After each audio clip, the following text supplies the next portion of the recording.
Hello everyone, আমি জয়ন্তী। আমার নতুন একটি ভিডিওতে তোমাদের অনেক অনেক ওয়েলকাম। আশা করি তোমরা সবাই খুব খুব ভালো আছো, আর আমিও খুব ভালো আছি।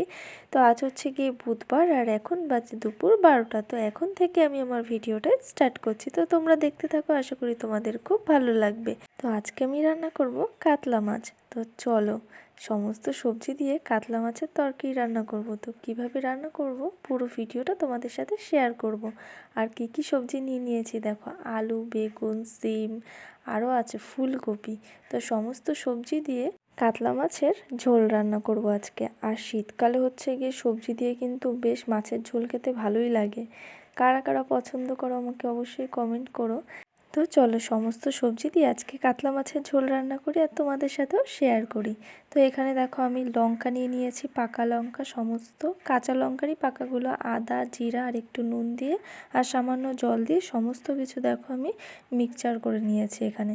তো আমি এখানে ভালো করে মিক্সচার করে নিয়েছি, আর এখানে আমি ওভেনে কড়াইটা বসিয়ে দিয়েছি। কড়াইটা গরম হওয়ার পরে কিন্তু আমি এখানে সর্ষের তেল দিয়ে নিয়েছি আর একটু সামান্য নুন দিলাম। তো তেলের মধ্যে একটু সামান্য নুন দিয়ে নিলাম যাতে করে মাছটা না লেগে যায়। আর দেখো, তোমরা যারা রান্না করো তারা তো জানোই।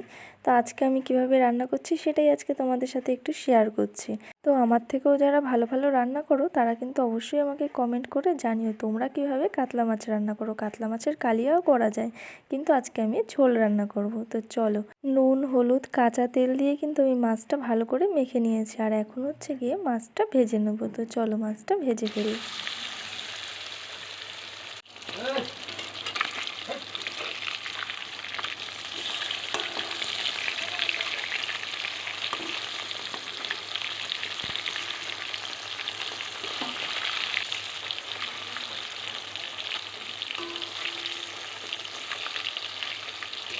একে একে করে কিন্তু সমস্ত মাছগুলো ভেজে নিয়েছি।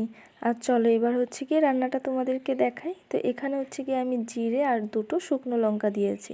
তো দিয়ে ভালো করে হচ্ছে গিয়ে একটুখানি নেড়ে নিয়েছি। আর এখানে আলু, সিম সমস্ত কিন্তু একে একে দিয়ে দেবো। দেখো, আলু আর সিম দিয়ে প্রথমে নেড়ে নিলাম। তো বেগুনটা এখন এই যে দিয়ে দিলাম। তো বেগুন দিয়ে আরেকবার করে নেড়ে নিয়েছি। এখন দিয়ে দেবো সিদ্ধ করা ফুলকপি। তো এই ফুলকপিগুলো কিন্তু আমি সিদ্ধ করে রেখেছিলাম, মানে সিদ্ধ করে, বেশি সিদ্ধ করতে হবে না, হালকা সিদ্ধ করে জলটা ফেলে নিয়েছিলাম। তো এখানে সিদ্ধ করা ফুলকপিটা দিয়ে দিয়েছি, আর দিয়ে দিলাম সামান্য পরিমাণ মতো নুন, হলুদ দিয়ে একটু ভালো করে নেড়ে নিয়েছি। তার 5 মিনিট পরে এখানে দিয়ে দিয়েছি মশলা। তো দেখো, সমস্ত মশলা তো দেইনি, পরিমাণ মতন দিয়েছি। আর তারপরে দিয়ে দিলাম দুটো টমেটো কুচি। তো টমেটো কুচি একটা দিলেও হবে, তো যেহেতু টমেটোটা আমার ভালো লাগে তো তার কারণে দুটো দিয়েছি। এ দেখো, দিয়ে ভালো করে কিন্তু এখানে একটু নেড়ে নিয়েছি। তো তারপরে কিন্তু সামান্য একটুখানি জল দেব। তো জল দিয়ে এটা কিন্তু একটুখানি নেড়ে চেড়ে তারপরে ঢাকা দিয়ে দিলাম। তো যতক্ষণ না আর কি সমস্ত কিছু সিদ্ধ হচ্ছে ততক্ষণ ঢাকা দিয়ে রাখলাম। তো ঢাকা দেওয়ার পরে ভালো করে কিন্তু এটা কষিয়ে নিতে হবে। তো আমি কিন্তু এইভাবেই রান্না করি, ভালো করে একটুখানি কষিয়ে না রান্না করলে কিন্তু খেতে টেস্ট হয় না। তো সমস্ত সবজি কিন্তু ভালো করে কষিয়ে নিয়েছি। আর এখানে দেখো, আমি কিন্তু একটু সামান্য গরম জল দিয়ে দিলাম। তো উষ্ণ গরম জল দিয়ে কিন্তু এখন আমি ভালো করে নেড়ে এটা ঢাকা দিয়ে দেবো। আর তরকারিতে কিন্তু ঠান্ডা জল দিলেও কোনো ব্যাপার না, কিন্তু আমি গরম জলই দিই রান্না করার সময় ম্যাক্সিমাম টাইমে।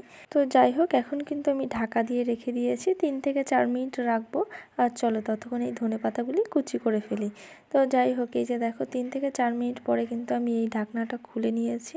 আর আমার কিন্তু এই যে মাছের ঝোল অনেকটা কমপ্লিট হয়ে গেছে। এখন হচ্ছে গিয়ে মাছগুলো দিয়ে দেবো। তো একে একে করে কিন্তু আমি সমস্ত ভাজা মাছগুলো ঝোলের মধ্যে দিয়ে দিচ্ছি। তো সমস্ত মাছ দেবো না, যেই কটা দরকার সেই কটা ভাজা মাছই এখানে দিয়ে দিচ্ছি তরকারির মধ্যে। আর দেখো, সবজি দিয়ে কিন্তু কাতলা মাছের ঝোল খেতে আমার বেশি ভালো লাগে। আমি কিন্তু কাতলা মাছের কালিয়া খেতে খুব একটা পছন্দ করি না। তো তার কারণেই কিন্তু সমস্ত সবজি দিয়ে আজকে কাতলা মাছের তরকারি রান্না করেছি। আর কারা কারা সবজি দিয়ে মাছের তরকারি খেতে ভালোবাসো আমাকে অবশ্যই কমেন্ট করো। তো তরকারিটা কিন্তু হয়ে গেছে। তো তার আগে কিন্তু আমি ধনেপাতা কুচি দিয়ে 3 থেকে 4 মিনিট আমি ভালো করে তরকারিটা ফুটিয়ে নিয়েছি। আর একটু আলু ভেঙে দিয়েছিলাম, যেরকম সমস্ত তরকারিতেই করি। তো যাই হোক, আমার কিন্তু তরকারি রান্না করা কমপ্লিট হয়ে গেছে। আর দেখো, ঘরে নিয়ে চলে এসেছে। আর তরকারির কালারটা কিন্তু খুব সুন্দর এসেছে, আর খেতেও কিন্তু খুব দারুণ হয়েছে।